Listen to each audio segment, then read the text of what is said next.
Thanks for staying up late with me, Alicia Malone, as we continue our celebration of American independent filmmakers.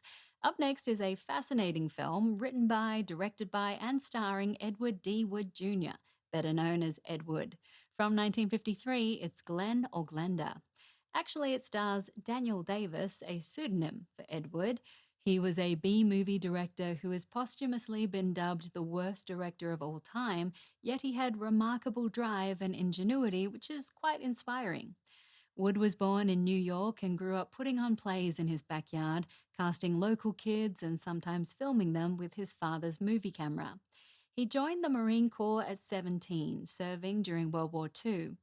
Wood later told many stories about his service, including tales of how he lost his teeth and how he wore a pink bra under his uniform.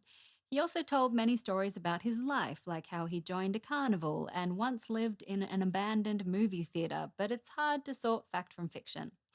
Wood worked briefly as a production coordinator at Universal Studios, but left to pursue his own projects. Glen or Glenda was his first completed picture, and it turned out very differently from what producer George Weiss had intended. Weiss wanted to make a documentary about gender confirmation surgeries, featuring the story of Christine Jorgensen.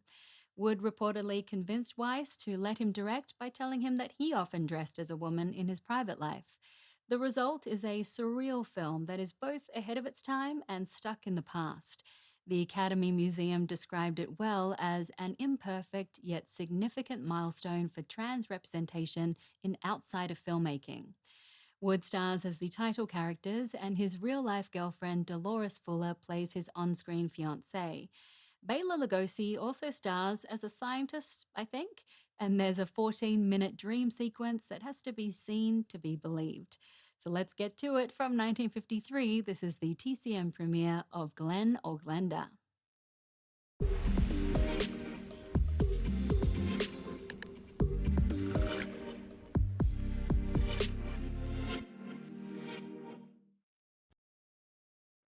Glen or Glenda is widely regarded as Ed Wood's most personal film, and it contains tender sincerity amid his muddled messages, as well as that bizarre dream sequence.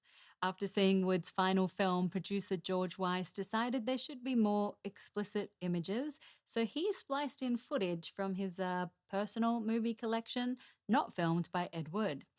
Glen or Glenda was shot in just 4 days and marked Ed Wood's feature film directorial debut.